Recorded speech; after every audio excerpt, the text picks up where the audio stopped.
One woman rakes my whole backyard after being in bed for a week. Chaim v'livracha, for blessings, for life and for blessings. Chaim.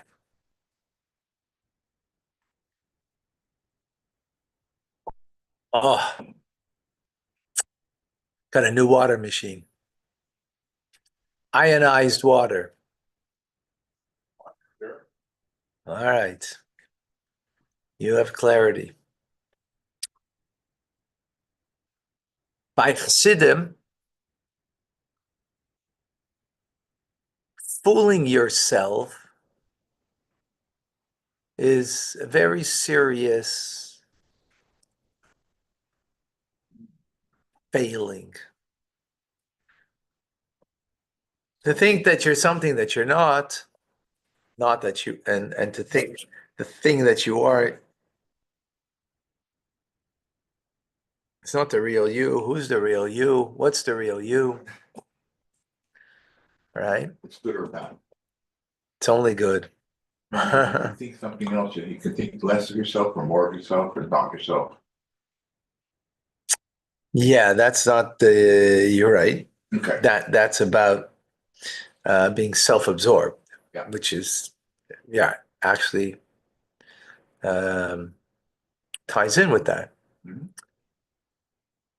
If you're self-absorbed, then you're going to think of yourself more, not just more in thoughts, but more of what you are than you really are.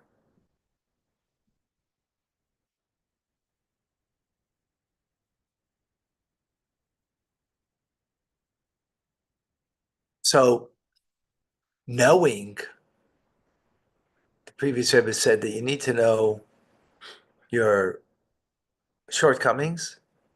You need to know shortcomings, actually, and you need to know your true virtues. You need to know both. The interesting in his statement, people thought maybe there was a mistake in the statement, because in Hebrew it would be chasreines atzmai umailas atzmai, your shortcomings and your virtues, right? But he doesn't say it that way. He says, know the shortcomings and your virtues, because the shortcomings are not yours. The virtues are. Meaning to say, it's not the real you. In the world of therapy, your shortcomings are you. We gotta fix you. You're broken. Of course you gotta be broken. Because if you're broken, I could fix you. For $200 an hour, I could fix you. So of course you need to be broken. Aside from the fact that that's not just good for business, but that's the human psyche. The human psyche is that to make me feel good about myself, I need to fix something. Right? Now, maybe fixing me, fine. And which we need to do, of course. But that's not what it's about. Not fixing your shortcomings. Right? That's not what it's about. I mean, not to say we don't need to fix our shortcomings. We do. We do. But not to view those shortcomings as I'm broken and that's me. No. You're whole, you're complete, you're worthy. That's who you are. And therefore, your virtues are yours. That's your virtues. Right? The shortcomings, your shortcomings are not really you, but you need to own it. It does not really you defining you. It's not defining you, your brokenness, because you're whole, complete, and worthy. Not because you did something, but because you are something. Something godly. Something wonderful and magnificent. And in that, appreciate the particular virtues that you have. They're yours. forgiveness too, right? To a certain extent. Forgiveness comes as a result of that, and in a simpler, easier way. It's easier to be. If your shortcomings Yes. where I looked at you and I saw you and defined you by your shortcomings, Yes. it would be very hard to be forgiving. But your shortcomings are not the real you, right? The real you is you've got a godly soul that's whole, complete, and worthy. The fact that you have these whatever shortcomings, not the real you, so it makes it easier to be forgiving. That's a result of that. Yes, absolutely. Welcome to Tanya today. I'm Rabbi Ronnie Fine, coming to you from Chabad Zichron Kadesh, Montreal, Canada. It's a privilege and a pleasure to share with you the Tanya. We continue in the 44th chapter, describing something that seems to be beyond us. And that is the love for God is greater than life itself. To love God as much as you love life, and He is your life. Oh, okay. That was the first kind of love that we spoke about. Here we're speaking about a love, metaphorically, like a child who is ready to put his life or her life, it's a metaphor, so, right, in jeopardy to save his father and mother that are incarcerated, right? Again, a metaphor, that's the point. Will every child do that for their parent? Not necessarily, but it doesn't matter, right? Don't look at your child and ask the question if they would do it. You might not want the answer. Okay. He has to be nullified, the child. Yeah, of course. I mean, more than nullified, though. Okay. Yeah, and everything you need nullification, right? Yes. The question, that's not the point over here. That I don't want to. It's true what you're saying, but that's not the point being made right now. Okay. It is a great nullification, but that the point being over here is that the child loves his parents more than he loves life itself, and therefore would be ready to put his life in danger to save his parents from captivity. That it's a metaphor, so let's just go with that, right? Of course, that's great bittul, great nullification, no question. But yeah, that's not the nuance over here, right? Yes. So, meaning the metaphor, what is the analog? That our relationship with God, our connection to God, is more dear to us, more important to us than life itself. That's the point, okay? Than life itself. Says the Alter Rebbe. So yesterday we said, it's not an easy thing. He said, okay, habituate yourself. Think that way, speak that way. But now, says the Alter Rebbe, it appears at first sight that this is an illusion. We really? Come on. I'm going to love God more than I love life itself, that I should be alive? That sounds like I'm deluding myself of my true spiritual status. And as we know, Chassidim don't want to do that. We don't delude ourselves into thinking what we're not in the negative, but also not in the positive, right? I mean, this is very positive, right? Says the Alter Rebbe, don't worry about it. Don't worry that you would think this, right? You would think this even though seemingly what? But I'm not this. How could I entertain this notion? You know why? Because it's the absolute truth of your soul. No question. The Ava the hidden love that our soul has hidden inside of me, right? The godly soul that I possess, right? It's the truth. I'm not really living with that though. Okay. You may not be really totally living with it, but It is the truth of your soul. Now, what's important is, you know what? You may not feel this deeply. It may not be the real absolute truth that you live with, but it is the absolute truth of your neshama that's hidden within you. And what's important over here, when you think this, meditate upon it, right, and do a mitzvah as a result, that's what counts. That you translate it into action, right? You practice it in deed. As you think this, right, you occupy yourself now in Torah study. And you think to yourself before, we started this, or after, let's say, before doing another mitzvah, that that this is giving divine gratification to God. Not thinking about the gratification that you get. That means your gratification is not as important as God's gratification, right? Like a child who serves their father, and metaphorically our Father in heaven, to give the Father gratification, right? Wow. That's nice. Right? Mhm. That you should have pleasure. So by Chassidim, we would say to give the Rebbe nachas, to give the Rebbe pride and joy in what we do. It's not this. Exactly.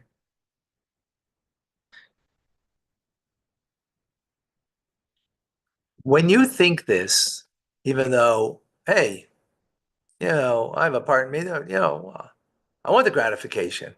Yeah, that's true. And that part is not,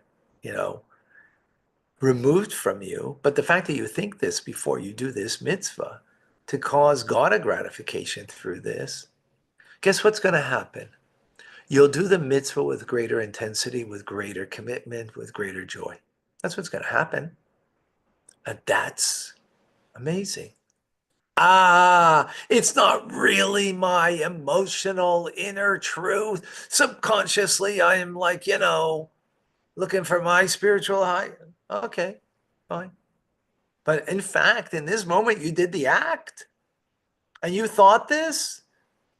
That let me learn Torah right now to give gratification to God Almighty. Right? So in fact, I'm going to learn differently now. Oh, that's amazing. That's concrete, right? Thank you. Moreover, we learned this in chapter 16, if you remember, that a good thought, God connects it to our deeds. In other words, what does it mean? In other words, a good thought that we had over here. What's a good thought? I'm now learning Tanya, not for my self-fulfillment, not to say that there isn't a self-fulfillment. That's not the point over here. What is your mindfulness over here? What are you thinking here? I'm learning, Tanya, that this gives God joy. It gratifies him, right? That's what I'm doing right now. I'm thinking that. I'm going to engage differently, right? But not only that, I may not even be emotively there, and therefore am I deluding myself? No. You know why? Because God takes what that good thought was and he connects it to action, and your actions will be different. And it will give, as we learned in chapter 16, wings, 2 wings of love and awe of God that will help this mitzvah to fly above, as we learned, right, previously. Right. The metaphor that the Alter Rebbe gives, and we gave this metaphor previously in chapters 31 and 41, as that the prince, the crown prince, is incarcerated, and he's freed from incarceration. He thinks to himself, wow, how happy is my father going to be, the king, when I come back home, right? That's what he thinks. Now, is he also happy that he got released? Yeah, obviously. But that's not what he's kind of, the metaphor over here. That's not what his mind is immersed in. We can have that, right? Or the gratification that we give, that we have made a dwelling place for God in this world, right? Not only gratification, can be like above in heaven, so to speak, right? But in this world, because I learned Torah, or I took money and I gave it to tzedakah, to charity, right? Or I took my tefillin and put it on, or I said a prayer. I made a home for God in this world, in this low world. I made God more comfortable. Wow. Now, by the fact that we should habituate ourselves this way, we should think this way, that's amazing. Even though in our heart, maybe it's not the heartfelt truth. But since it is the truth of your soul, and you know that, and that's what you think, that's amazing.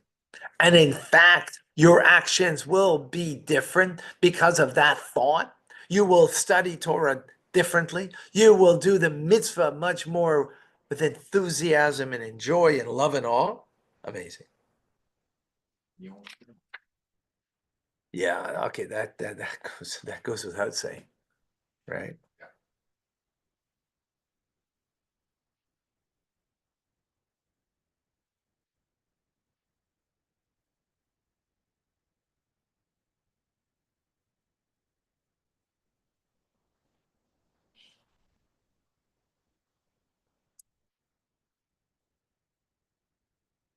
Yeah.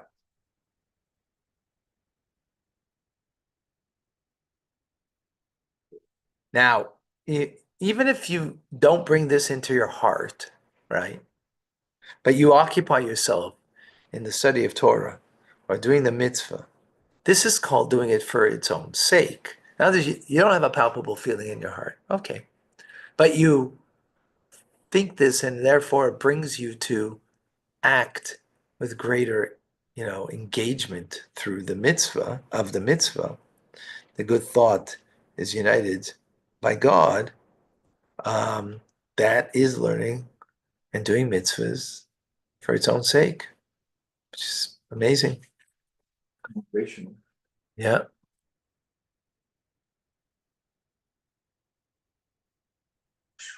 Sweet. I never thought that before. So directly. Yeah. Can a woman embellish to find a husband if she is humble and attracted to God? I don't know what that means. Can she put on makeup so she'll be more attractive? Yes. Is that embellishing? Is that what you mean? Yes. Not a contradiction. I don't know if that was your question. I'm not clear. Good answer.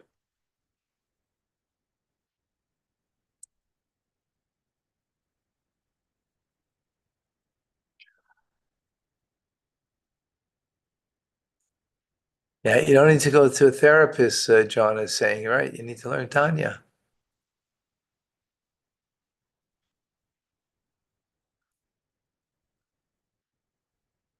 Yeah, yeah, da-da-da, yo, why, yeah, da-da. I'm looking if there's any questions. I don't see. Two question marks before. And yeah, a Jewish woman with good midas, thinking of herself as a princess, humble or delusional? Humble, because yes, you are a princess. Absolutely. And actually, that's what we call um, a Hasidic ego. How can I do this wrong thing when I am a chassid of such a great Rebbe? How can I do wrong? Right? That's a humble ego. Right? Uh-huh.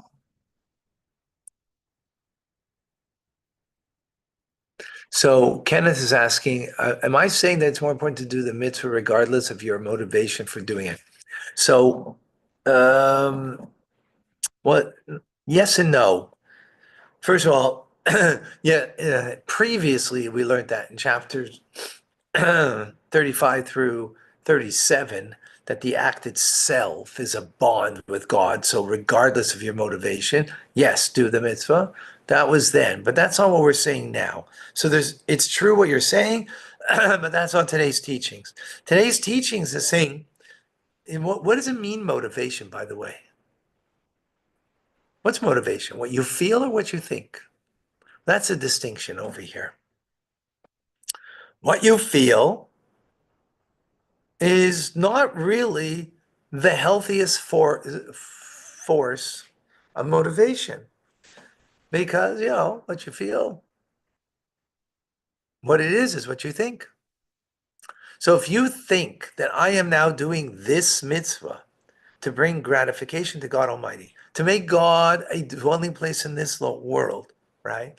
For His sake, and I'm doing it, even though emotionally I may not be there entirely, right?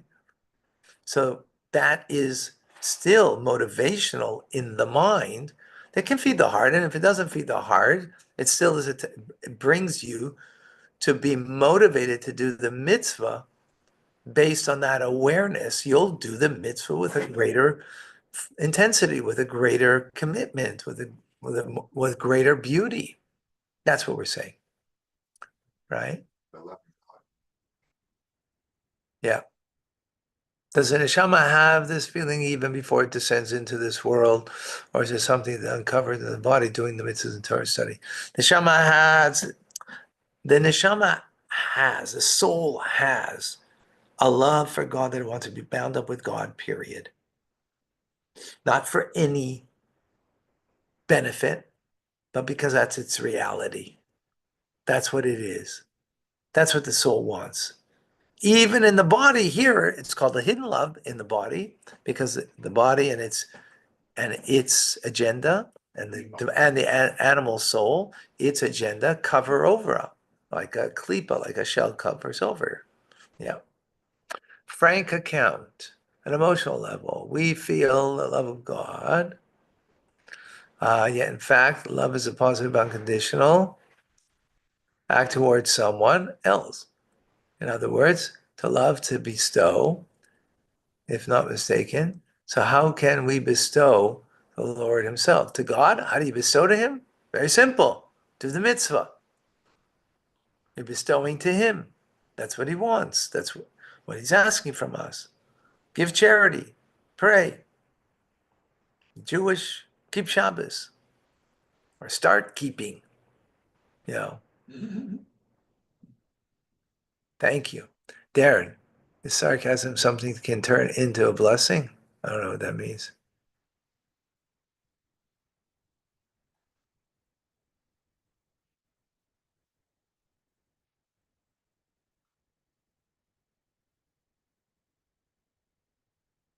You have a lot of viewers. Yeah, so it seems.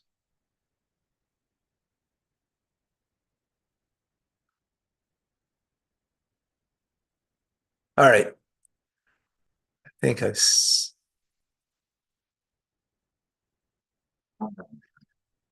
yeah.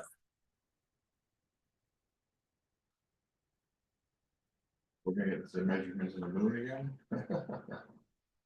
Bring out your calculator. All right, folks, amazing, beautiful. Thank you. You get it, you get it. I'm Rabbi Ronnie Fine, coming to you from Chabad Zurich and Gedeshim. Montreal, Canada. It's a privilege and a pleasure to share with you.